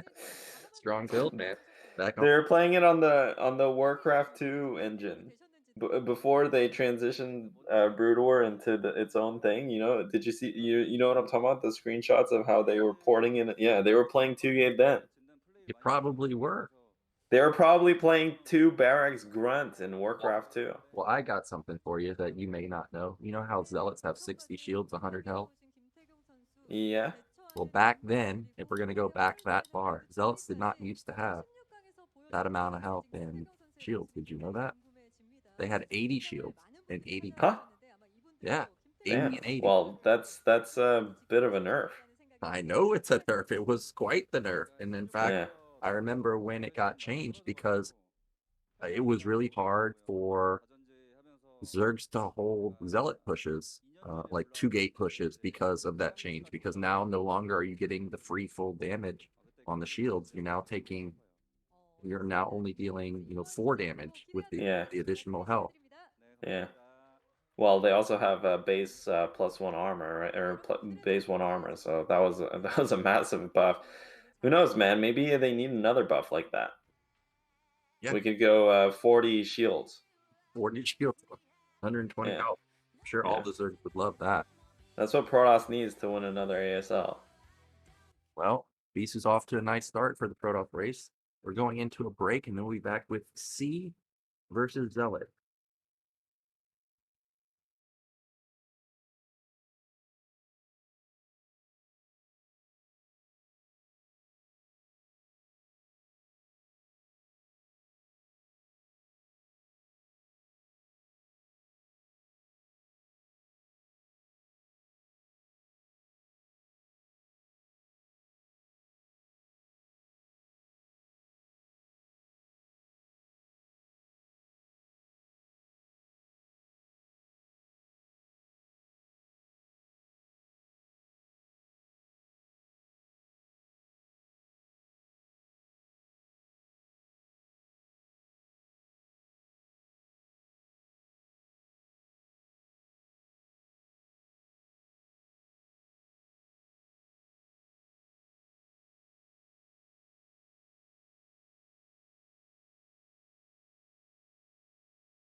And we are back, and we'll be going into our losers match now. And we have Citadel coming up because we got a Troy ban from both sides. Both Zealot and C are saying, no, sir, I do not want to play a one base, potentially long game. Yeah, I mean, I'm surprised that Light didn't ban Troy, but yeah, we'll see. Citadel is one of the new maps as well for this season. Super awesome map. It looks like C. He's out of there. Yeah. He knows he doesn't need to play this. Yeah, man, this group is going really fast thanks to Bisu just ending these Terran players real quick, and of course Zealot going for an all-in that didn't work out versus Light. We get a look at Citadel. This is another standard map. I like this quite a lot, just like I do Radion. This one, Yeah. again, has a huge main. I can feel like I can just build a billion factories. I mean, it's a standard map, but it's so different too. Yeah. There's kind of like an outer ring. There's the inner part. I mean, it has a lot of very interesting features. I think it's very early on in the map's lifespan, so it's not quite figured out yet. It still has room to evolve. We'll see how it favors the matchups, as the season progresses. But for TVZ, and especially for games of the style that Zealot plays, the maps are not too impactful. Yeah, there are some interesting features with Citadel. I don't know your experience, but sometimes I feel like I'm on high ground sitting on one of those sort of ramps, and I'm Yeah, actually not on high ground, yeah, and I'm missing shots. So yeah. you do have to be careful because you're not always in the position that you actually think you are in. Well, we'll have to see. It looks like we're getting closer to the game here. Will C be able? I mean, you know what's happening. Zealot is gonna whip out some kind of cheese, some kind of super aggressive play. Not cheese, but some kind of aggressive play, and C will have to defend it. Now, does he have the chops to do that? It is going to be difficult. Quick predictions, Nyoken. Who do you think is going to take this? I think it's gonna be Zealot. I got C, man. All right. That means that Zealot's gonna win because all my predictions come wrong. Vargas told me that do not vote for any of his favorite players, aka the Zerg's Effort, Jadong, Hero. Do not have any predictions Yeah. for them because they're not gonna make it out if I make a prediction. Well, game's ready. Let's get right into it. Citadel. Loser goes home. Winner stays alive.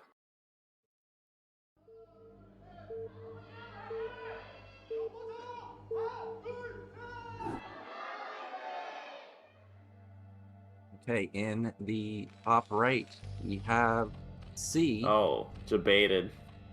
Bottom right, we have Zealot. Yep, so I did get debated there. One thing to point out about Citadel is I'm not sure if I guess they want to show the player sitting on the left side first or something. Or with the camera on the, yeah, it's so weird. But they could just mirror it. I don't know. Yeah. Who knows what the Afrika Productions thinking, but I'll tell you what they're thinking. What? Canning StarCraft 2. Yeah, it's unfortunate that seems like GSL might be their last season or last year. I don't know about last season, but oh, there's Ziggy. Oh, man. that's Ziggy. Yeah, we need him for the race championships for BSL. Terran's lacking players. Does he play Broodwar still? Yeah, I'm sure he plays every now and then. If you're in Korea, you're playing Broodwar. Come on. Yeah, you're taking your hot Korean dates to the PC bong. I would, man. I don't think they want to go. Oh. Actually, when I was there was actually a lot of younger generation doing that. Now look at this. This is a 9 hatch. Okay. Yeah, I've heard something about this where apparently Zealot's been going 9 hatch and it's like a super counter to 8 racks. But C is not going for that, and actually C's wall here is really weird. He had a smirk. I think he misplaced his buildings because this is not how you wall. You can see his demeanor, like on his cam. He's like, he misplaced that depot, man. He misplaced that depot.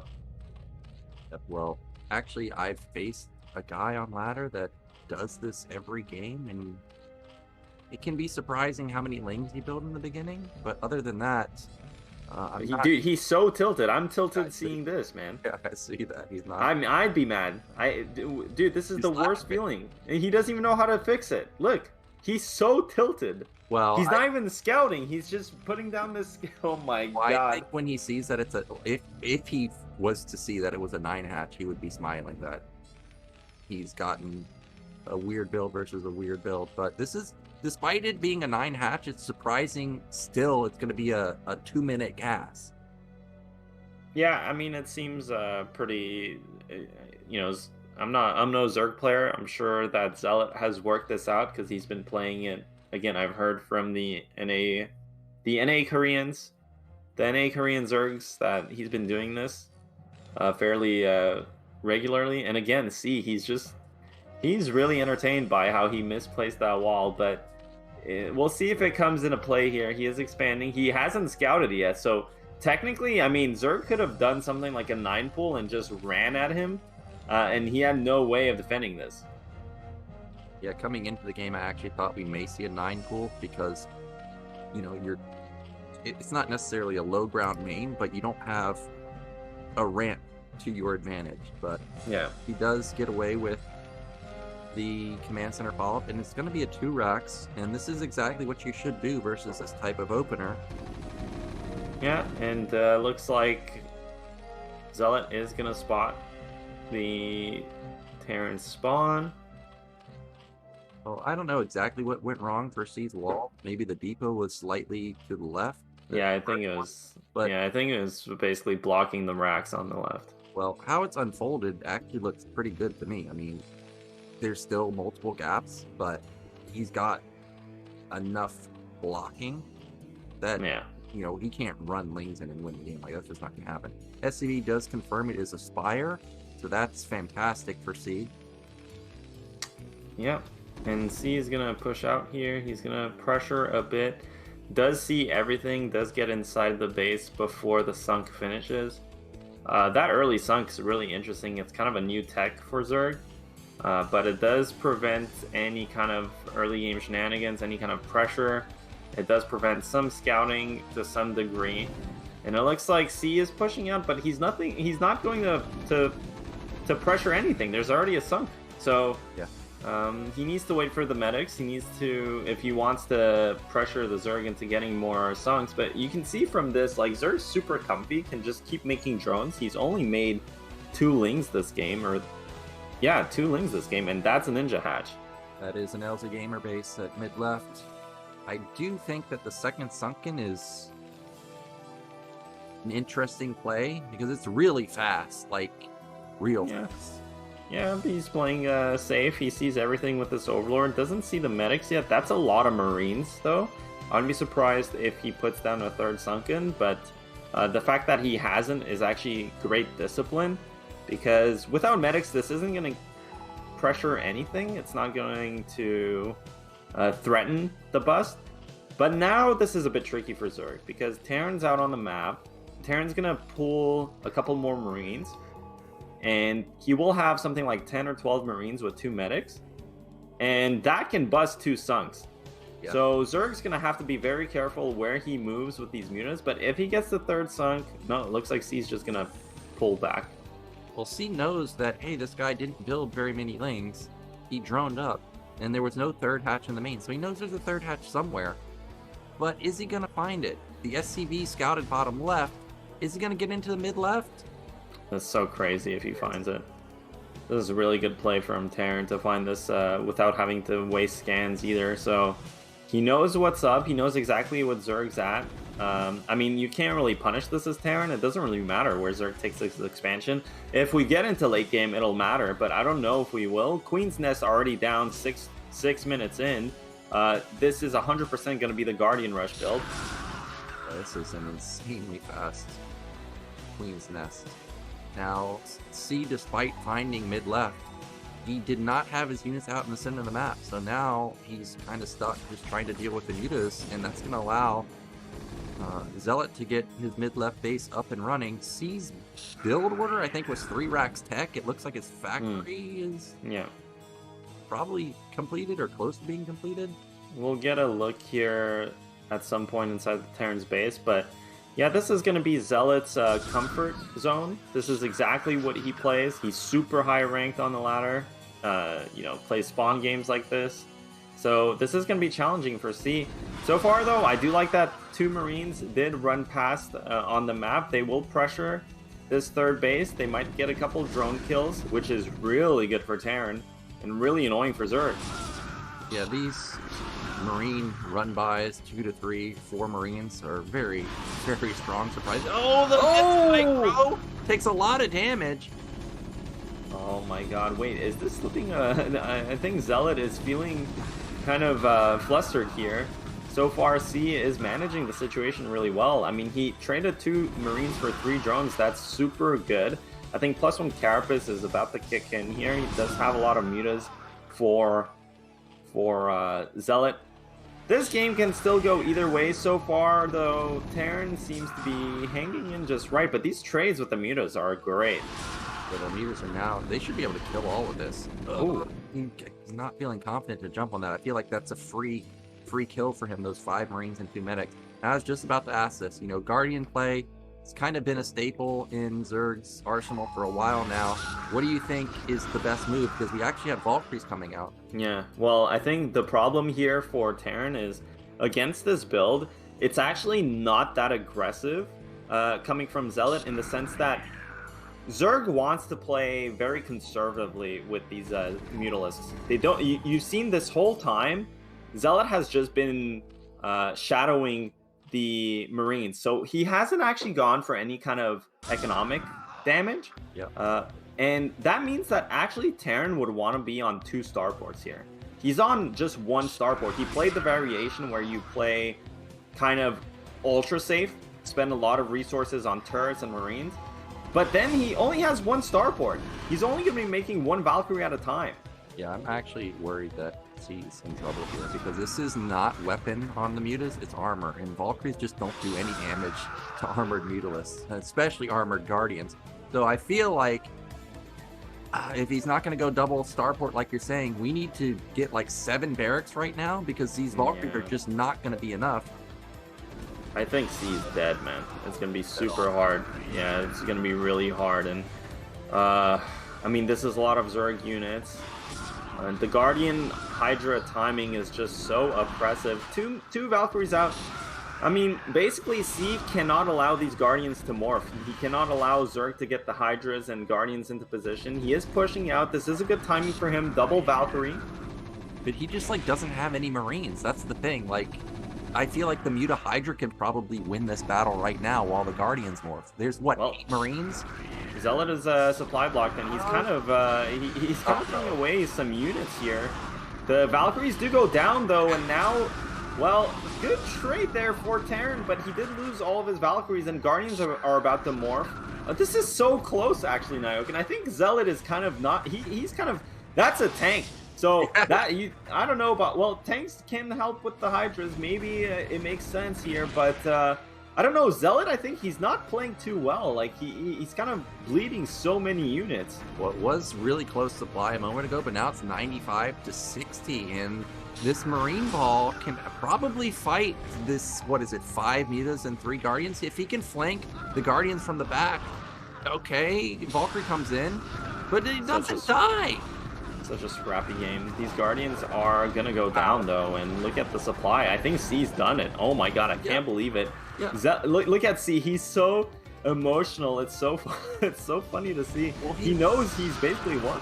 Well, he knows that he just needed to hold that attack, and he's got it in the bag now. Like, there's 3 Guardians.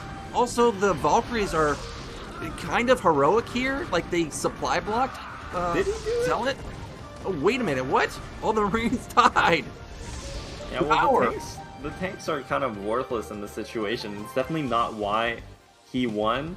The problem for Zealot is he's so low supply, but actually his composition would obliterate Terran if he just got a couple more units. But, you know, that early run-by with the 2 Marines from C did so much damage. These Guardians, well, this is the losing position for Zerg.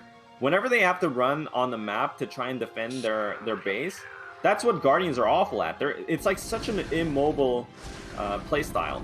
Yeah, and this is really genius from C to exploit the lack of mobility. He's going to get this hat trick. He may lose his whole army, but this is 100% worth. This gets rid of the third gas for Zealot, gets rid of the third base production.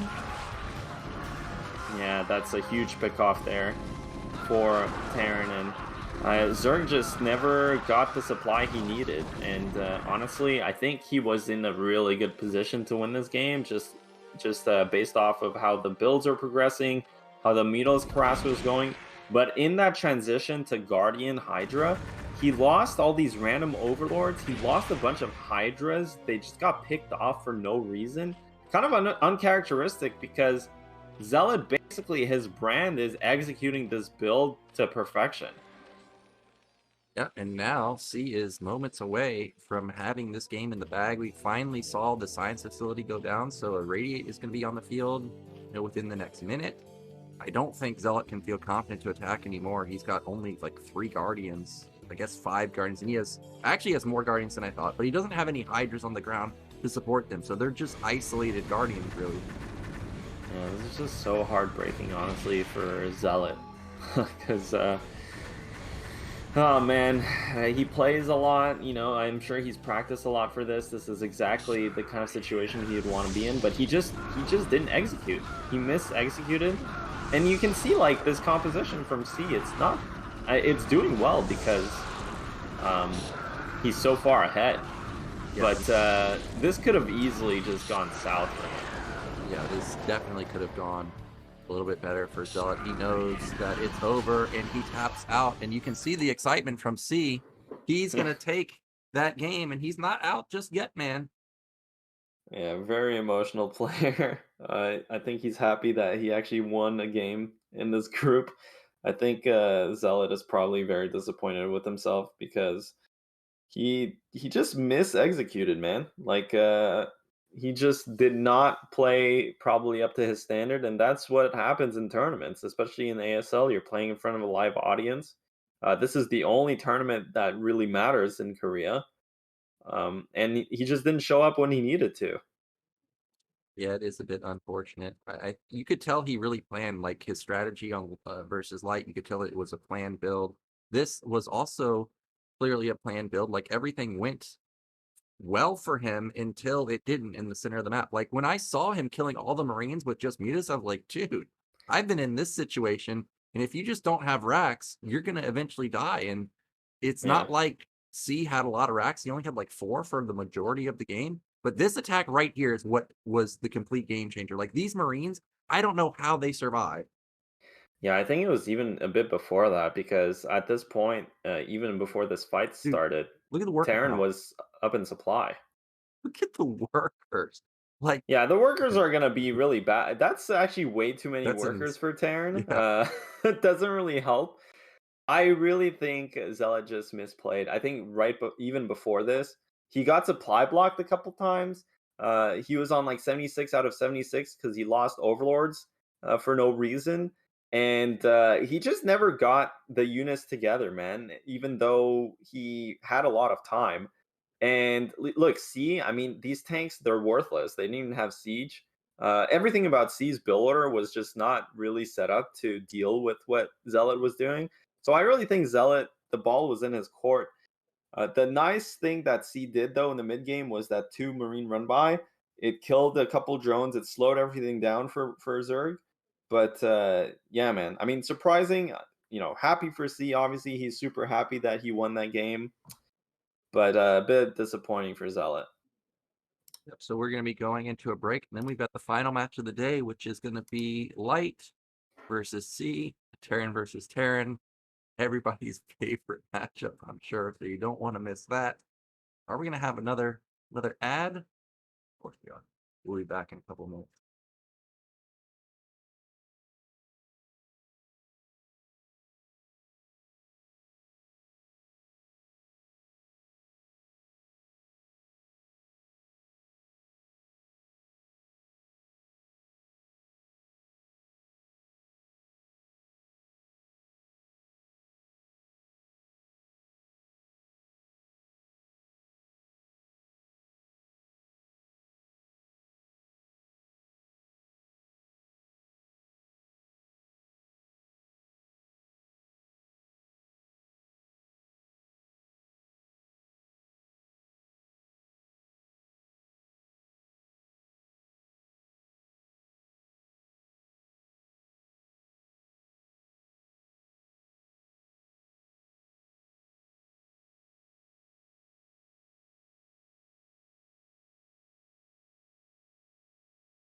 right, we're back and we're about to get into our final game of the day. It's Light versus C. C just eliminated Zealot.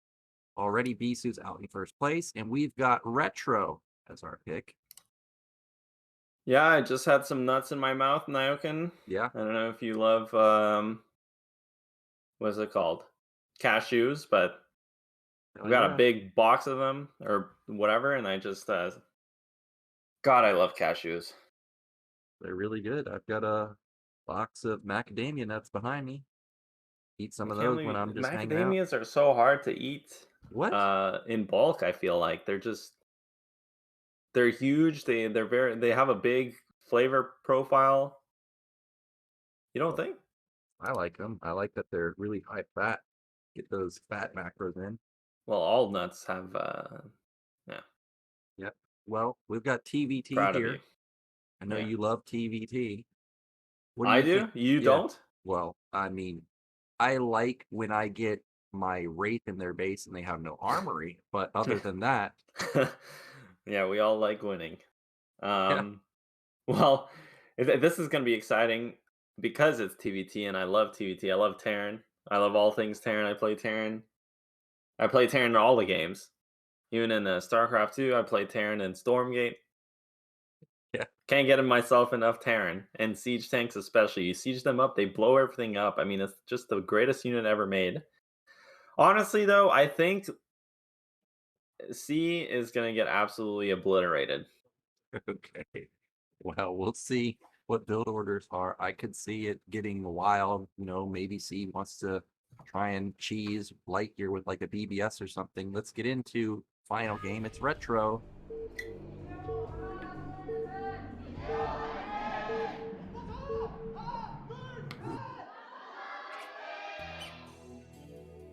Okay, so did not get baited this time. In the bottom right, we've got Light. Top right, we got C. And, I mean, how insane would it be? Light, last season. I mean, look at C. C's not even boosting his minerals. Light last season dropped out in the round of 24. Yeah. Can that happen again? Well, it could. Against C of all people. I guess it could. You know, they got vertical spawns here. Dude, C's not even boosting his minerals, man. It's just triggering me. Well, he just boosted right there. I don't know what you're Well, looking he's at, boosting man. that, but the other SCVs, they're kind of misplaced. He's not really mining the right minerals. The Light is doing everything fine. See how Light's supply depot started way earlier, too? Just Light things, man. Well, Yeah. It is vertical spawns. You know, there could be a situation where both players are fighting over mid-right. But if somebody... Oh my god, is that Steve? Oh, that is Steve! Sun Sang Steve! Sun Sang Steve. Damn. Everyone's out in full force, man. Of course. We gotta represent. When are you taking me to ASL? I was there for 2.5 years, man, and you never showed up. Oh, Also, how would I take you? These days, I think people have really figured out how to play against stuff like Gasless, so you almost never see this. I mean, it's very rare. The factory expand is just so sturdy. So easy. Well, it's just so sturdy once you learn to play. Well, I've never learned to stop gasless, so I got my notepad out. I'm sure Light will put on a clinic here, show us how to actually do damage to this. I don't know how, like, are you going to go like a tank push? Are you going to set up a contain? Because if we look at the spawns here, right, the spawn that C got, he can set a tank on the high ground and just blast away. So I don't know if a contain would work out. I mean, the problem for Rax expanding is everything that follows up the Rax expand, it's all... you just have no scouting intel. You don't know what your opponent's doing. And it's all about, do you pick the right build into your opponent? Like, let's say, if you go 3-fact, well, actually, what if they just have a Cloak Wraiths coming? Or what if they have a drop? What if they're busting your front with tanks? Maybe you need tanks. So that's the hard part about playing Rax Expand, is you have to really choose the correct follow-up. And Light, he's going to see this. He's just going to expand himself, putting on some pressure with the Marine. Did start a Vulture. Ooh, the micro though? I don't know, man. C's coming to play. He goes 2 for 2, gets rid of that, those Marines, but it does force now additional Marines to be built. And I remember reading or hearing about if you just force more Marines, actually the gases player is not as far ahead, because now he's spending a lot of money on Marines that he doesn't want. Yeah, absolutely. He's spending money on Marines. He's getting this bunker. The Vulture's going to come in, but the bunker is finished with 2 Marines. It can definitely, it's another Marine. Especially an SCV blocking. Yeah, 3 Marines. Well, 3 Marines makes it so that there's no way the Vulture gets through. But that's kind of a win there for Light.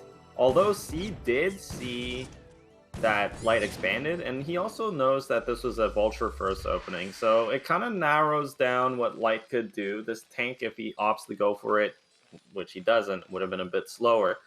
But from this point on, I think Light is going to be content just getting Vulture mines, starting that Vulture production, and you're just in a comfortable situation as Light. And C, he still has to guess. I mean, I think if he sees the second Vulture, it'll clue him in more. But this could be a proxy starport from Light. This could be a Vulture drop, could be cloak raids, or it could just be standard play.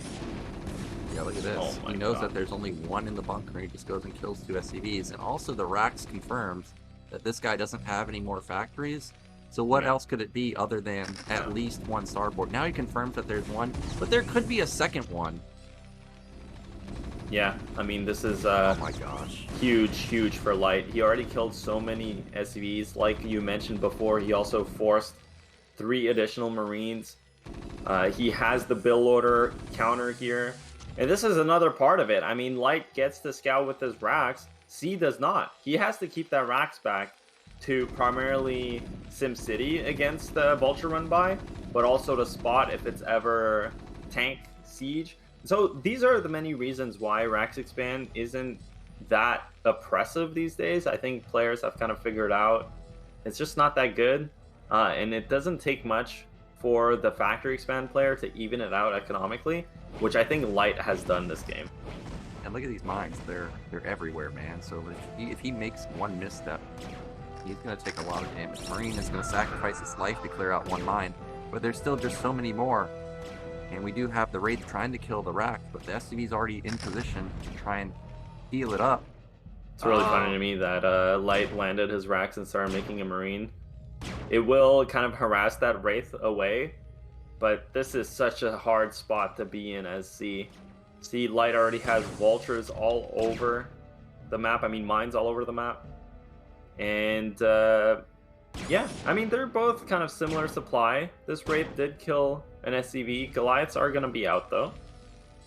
Yep, and he kept the barracks alive, so he's not going to have any downtime building his barracks. He's going to have his academy come up pretty soon. That Wraith might actually die, and the Wraith is quite an expensive unit, whether you use it for damage or scouting intel. It's an important thing to keep alive, and it may just end up falling. Well, C did not opt to go for that control tower, and he's getting some decent value. I mean, he basically he made Light make 4 Marines. I don't know why Light was... Well, actually, he was building those Marines so that he could save the barracks, so that makes a lot of sense now that I think about it. So really good play, actually, really heads-up play there from Light. And C is going to transition into 3 factory add-on, which is very strange and is very static. It's very slow. Usually when you open starport like this, you want to go into 5 factories and still get Vultures. So C's going to play kind of like a very turtle-based play. Yeah, and he's already given up mid-right. He's starting to expand away from Light, so Light, I'm sure, will take mid-right at some point. And now, Light just needs to figure out what this is. Like you said, C is going to be playing defensive. He's not going to have really anything to support these tanks, so he's vulnerable to, like, just Vultures in the front and go for a bust. Yeah, and, well, you know, he does have 3 add-ons, though, so he is going to pump out a lot of tanks, and if he just sits there sieged, It's going to be very hard to bust into that, no matter how many units Light has. Light himself is on 3 factories, but he has kind of like just a more optimal setup. It looks like C is going to take this trade. Goliath range does finish. C goes, I mean, it looks like it was a 1-for-1 tank trade. It was actually 2-for-1, so despite having lower tank count, Light gets the better trade there. He's also got map control. Well, he did have map control. I guess C is going to push and now try and start splitting the map. We've got command center going up for both sides. Actually, in the main of C, his command center is almost done. Yeah, and C is going to just split across this middle of the map. C is playing pretty well here, actually, and yeah, I mean, it looks like we're going to get into a long game because both players expand into relatively early. I don't think Light can do anything about this, but he does have a couple of vultures, so he will have added pressure here. He can rotate, as you see on the left side at the 9 o'clock. He does have vultures going to put some mines, and they're going to harass the 12 o'clock eventually. Oh, never mind.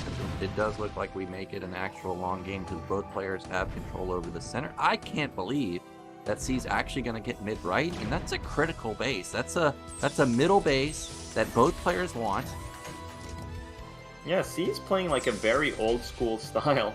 Like, he's not making any vultures, just pure tank, and splits them up beautifully here. But we'll see if Light can punish this. I mean, C is taking up so much of the map. Usually in this matchup, when you kind of branch out so quickly, there is going to be a weak spot, but I don't know, I'm not really seeing it. And both players taking the 3 bases, both players on similar supply. Honestly, C has played phenomenally well to get to this point in this even state. Light needs to get rid of this small contain at mid-right. There's only 2 tanks. This is the best chance that you're ever going to get. And there we go. Vulture's going to take the first shot, and both of those tanks die. Yeah. And now C is not going to get mid-right. Yeah, and this is, you can't really respect tanks in the early game, especially if it's only a couple of them. There's no +2, meaning the tanks are actually really sturdy. They take 3 shots to die. And, you know, when your opponent puts just 2 tanks like that in one location, you can't just give it up like that. So I like how Light went there and took those tanks for free. Well, you got to be careful with what C's doing. Like you said, it's only 3 factories, triple add-on, but he's trying to have a tank line in the middle, on the left side and the right side, whereas Light has like, what is it, 6 factories and he's got drops? Yeah, I think Light was playing pretty well up until this point. Now we're kind of entering the circus here. We're just expanding all over the map, hoping something sticks. But you can see in the middle of the map, actually, what helps a lot of these positions stay stable as well is just the minefields. And C only has tanks. So if ever Light kind of gets his units together and just pushes through on one end, it should be relatively easy. C also, like, you need to start adding factories, man. You can't just sit on 3 factories. Look at Light. He's got all his factories going on 3 base. It's quite obvious from watching this game that C doesn't really play anymore, because this is not how you play TVT. Well, I don't know, man. Tanks are really good, and if he can actually secure his side of the map, he can just go tank PC, and look how many command centers he has. He has 1 billion command centers. He may lose these SCVs, but he's got so many of them, he can, or so many command centers, he can rebuild them. This did do a lot of damage, though. Yeah, it's just, you can't defend all of this, and Light's also building drops. Like, he's expanding way too quickly. It's just not, you know, it's not how you play these days, so I think his position looks okay still if you look strictly at the mini-map, but it's about to crumble. Supplies have really shot up in favor of Light. He's up 30 supply, but again, it is TVT, and tanks and mines are extremely punishing. So there could be a world where C has just an amazing engagement. Light does end up taking mid-right. He is trying to play catch-up in terms of expansions, though, because C already has all of top left. I mean, it doesn't matter if you're mining more when you can't spend it. Like, he's got 3 factories. Like, it's just Light's building off of all of these factories. He's also building starports. I guess you were right about getting into battle cruisers, but well, oh man, let me ask you this: If this Yeah. wasn't, if you weren't watching this in person and you took the nameplates off and you were just watching purple, would you think that this is me? 3 factories straight. I would think this is a potato playing. What? If I'm Zealot watching this, I'd be pretty sad. Well, I can't believe I lost to this guy. He doesn't even play the game. He's about to get smashed. I mean, there's just no way you can get away with this. This isn't even S rank level. I don't know about that, but the bust is happening at mid left, and this command center is going to end up being lifted off. This, he's trying to get into BCs, but like you said, he's done it so quick that it's hard to defend all the positions. He's now lost mid left, so if Light takes that, if we think about how many bases can C have now, maximum 5, whereas Light can have, what is it, 7? Yeah, but the problem is C's position, even in the middle of the map, isn't tenable. Like he has nothing buffering for his tank. So eventually, once Light decides he's had enough, he will just bring all his units together and smash through that position as well. Wraiths are out. I mean, it's, you know, C is hanging in there, but for how long? Because again, he's only on 3 factories, and I'm not quite sure that Light even knows this. I don't know if he saw... He got inside the base, right, with the drop? He saw that there's Battlecruisers on the way, right? I'm sure he did. I mean, at this point, the guy's only shown tanks. What else are you going to be going for if it's not going to be tank PC? You got... What is it? 1 Valkyrie and 1 Wraith? Oh, but the Wraith, 2 Valkyries, okay. Wraith? Are they gonna die? I think they will. Yeah, nice pickup there, but I don't know, Nyoken. I mean, I was excited to watch ASL, but it looks like I'm watching BSL almost. Well, the Valkyrie is not going to be able to shut down this drop, but these tanks might be able to. Yeah, but that's a lot. Look at the middle of the map. Yeah. Light just smashing through it, and now that's it. There's nothing stopping Light from just walking to 12 o'clock, walking to C's natural and killing it. Battlecruiser is on the way, but I don't think 3 Battlecruisers are going to stop this amount of mech. Yeah, and people don't think about the speed in TVT because a lot of times you just see tank lines and then it goes split map, but actually you need a lot of speed in TVT because like you saw, there was a drop top left and then immediate punish in the middle of the map, and now this base is completely blown open, and now Light just has a massive stranglehold. The BCs are never going to be in time to deny all the damage that's being done. Yeah, and what can you say here? I mean, Light is going to build some starports. He is going to secure his side of the map. He's just so far ahead, and it's just that this map is too big to play with just 3 factories. I mean, maybe if we were playing on Blue Storm or Dark Origin, you can get away with something like what C was doing conceptually. But on a map like Retro, a big 4-player map that you kind of have to control the entirety of before splitting, 3 factories just does not count. It does not cut it. So I'm not surprised about this game going south when I was just seeing C not building more units. He's trying to hold on to top left. He may be able to actually stop this attack, but it is most likely just a matter of time. Wow, those 3 tanks are even still in the main. I forgot about them, and they're just going to go blow up this SCV line. Yeah, and Light just completely dismantling C. Light played super slow though. He did respect C. He respected kind of C's position on the map, and he wasn't too hasty to push. But honestly, yeah, just clinical there from Light. Yep, it is really hard to play tank BC like that, but if you can get into the super comp, it is really hard to overcome. So it's well done from Light there to exploit the weakness. He was everywhere, denied mid right, denied mid left, killed top left, and killed the center of the map, and he will make it out. But he makes it out in 2nd place, so whoever he faces off against, it will be the 1st seed from other groups, which is obviously going to be a tough opponent. Yeah, well, Light did drop that game against Bisu, the proxy 2 gate. That was sick. That was so sick from Bisu. But he won't make it. Well, he will make it out of the round of 24 this time around. Last season he did not, and it would have been kind of tragic for him to lose the C. Honestly, C looked pretty okay against Zealot. Again, I think Zealot just didn't really play up to his level, and here in this TVT, kind of showing C lacking a bit, I would say. But I don't know. It is Light also. Light's a god, so he would make anyone. He would make Flash look like a potato right now, I think. Maybe. I don't know, man. But yeah, I mean, look at the SCV count, man. If C could have stabilized these bases, he's gonna have such crazy eco plus the super comp. It's just too bad that he could never get enough tanks at any position.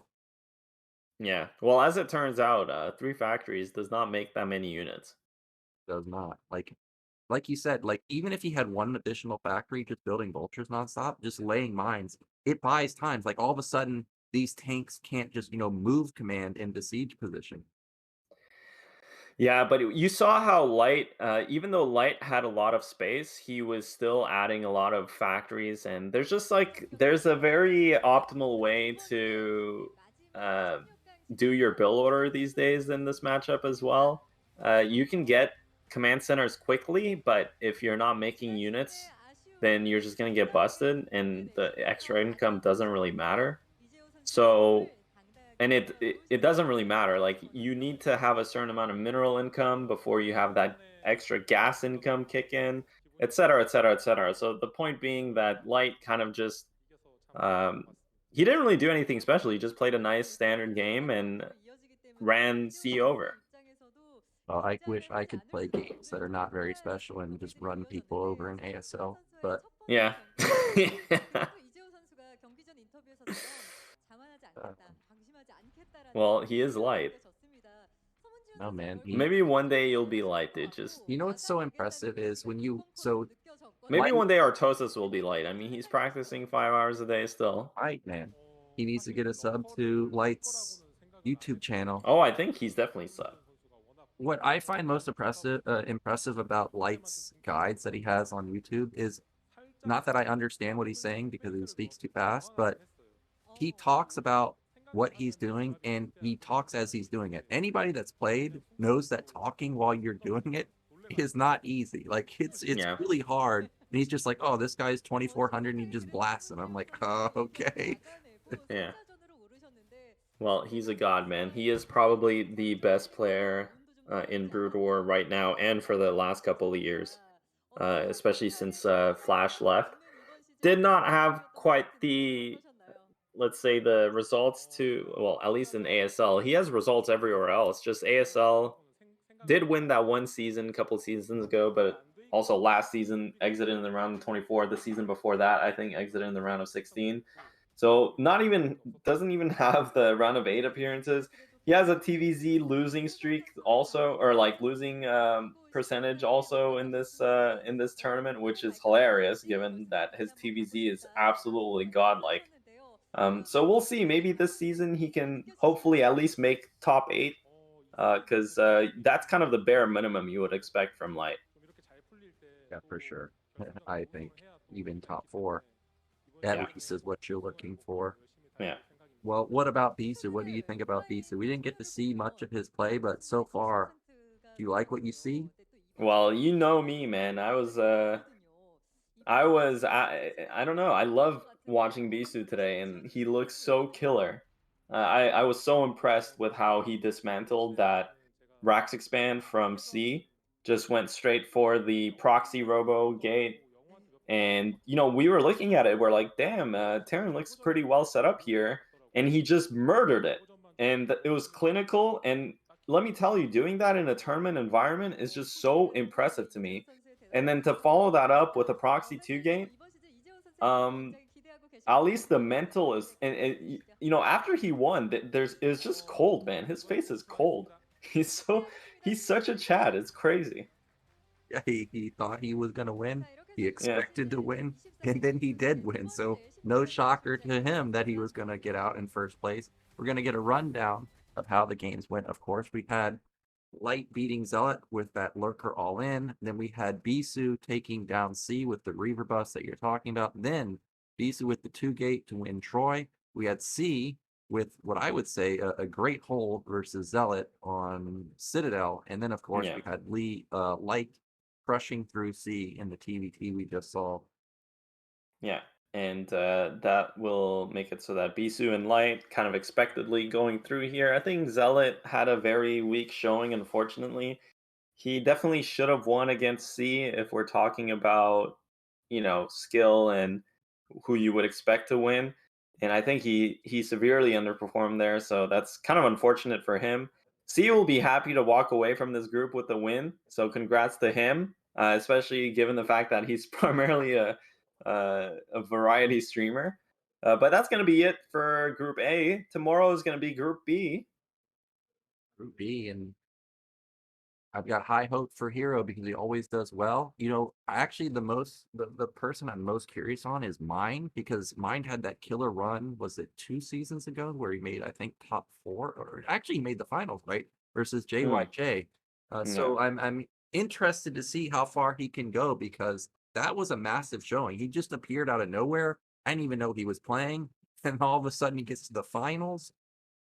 Yeah, I mean, mine's he's a killer, man. He's also one of these he was an original Royal Roader, or almost. He lost. Did he win against Bisu? I always forget.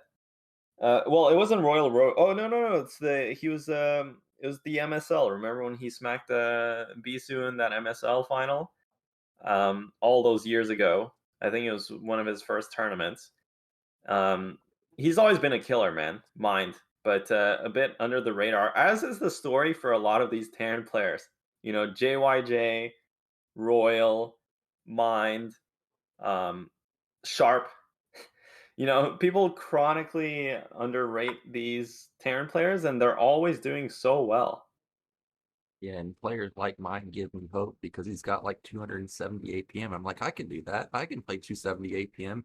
And the build orders that he chooses, like he's generally like passive in turn versus Zerg. He's playing like 3 racks, 4 racks. He's not going out of his mind with a 5 racks play. Like he's more management based, kind of like Light.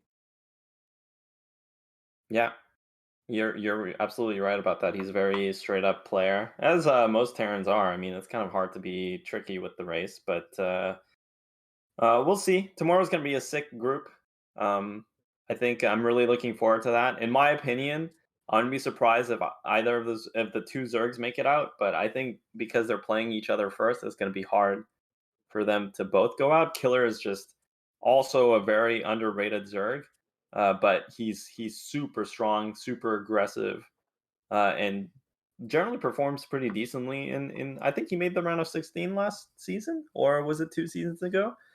But Mind and Stork are also just phenomenal players. So honestly, tomorrow anyone can make it out of that group. Yeah, I agree. I think it will be Hero in Mind, because I think they're just, I don't know what it is. I think Mind will, for whatever reason, show up tomorrow, and we'll see about Stork and Killer. But that's it today, guys. Thank you so much for watching. This is Group A, done and dusted. I always love the round of 24 because they're so short, man. So we were in and out real quick. You got any final words before we're out of here, Gypsy? No, just much love to everyone, and see you guys in the next broadcast. Yep. See you guys tomorrow. Same time, same place. Take care.